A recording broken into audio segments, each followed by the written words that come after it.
بسم اللہ الرحمن الرحیم۔ السلام علیکم۔ جگر انسان کے جسم کے ان حصوں میں سے ایک ہے جن کو عام طور پر اس وقت تک سنجیدہ نہیں لیا جاتا جب تک وہ مسائل کا باعث نہیں بننے لگتے، اور کچھ لوگوں کے لیے بہت تاخیر ہو جاتی ہے۔ جگر کا درست طریقے سے کام کرنا متعدد وجوہات کے باعث اچھی صحت کے لیے انتہائی ضروری ہے۔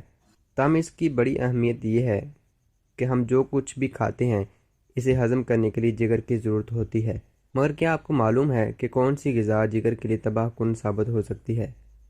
تو آج کی اس ویڈیو میں ہم آپ لوگوں کو کچھ ایسی غذاؤں کے بارے میں بتائیں گے جو جگر کے لیے نقصان دہ ہو سکتی ہیں، اور اس کی ہمیشہ مناسب مقدار ہی استعمال کریں۔ اس میں پہلے نمبر پر ہے چربی سے بھرپور غذائیں۔ جنک یا فاسٹ فوڈ چربی سے بھرپور خوراک ہے جو کہ جگر کو صحت مند رکھنے کے حوالے سے انتہائی تباہ کن انتخاب ثابت ہوتی ہیں۔ ایسی غذا کو اکثر کھانا جگر کے لیے اپنا کام کرنا مشکل ترین بنا دیتا ہے۔ وقت گزرنے کے ساتھ ساتھ جگر میں ورم ہو سکتا ہے جو کہ جگر کے زخم وغیرہ میں تبدیل ہو سکتا ہے، تو فاسٹ فوڈ کا ایک کم از کم استعمال جگر کے لیے فائدہ مند ہے۔ Number 2، sugar. بہت زیادہ میٹھا کھانے کے شوق کی قیمت بھی جگر کو ہی چکانا پڑتی ہے۔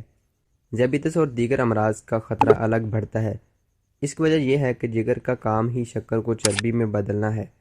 اگر خوراک میں مٹھاس بہت زیادہ ہوگی تو جگر بہت زیادہ چربی بنانے لگے گا، جو کہ آخر میں وہاں جمع ہونے لگے گی جہاں اسے نہیں ہونا چاہیے۔ طویل المیعاد بنیادوں پر یہ فیٹی لیور امراض کا باعث بنتا ہے، تو منہ میٹھا کرنے کا شوق بہت زیادہ نہیں ہونا چاہیے۔ نمبر 3، بہت زیادہ نمک۔ جسم کو نمک کی ضرورت ہوتی ہے مگر اتنی زیادہ نہیں جتنی خوراک میں استعمال کی جاتی ہے۔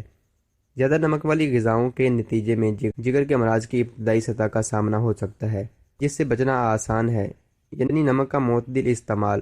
اسی طرح پروسیس غذائیں بھی بہت زیادہ نمک پر مشتمل ہوتی ہیں جو کہ جگر کے لیے نقصان دہ ہے۔ نمبر 4، چپس اور بیکری کی چیزیں۔ اگر تو آپ کو چپس اور سنیکس پسند ہیں تو یہ جان لیں کہ وہ چینی، نمک اور چربی سے بھرپور ہوتے ہیں جن کے نقصانات آپ پہلے جان ہی چکے ہیں۔ اگر بے وقت بھوک لگی ہے تو پھل اس کا زیادہ بہتر متبادل ہے۔ امید کرتا ہوں کہ یہ ویڈیو آپ لوگوں کو اچھی لگی ہوگی۔ اچھی لگی ہے تو اس ویڈیو کو لائک ضرور کریں۔ السلام علیکم، اللہ حافظ۔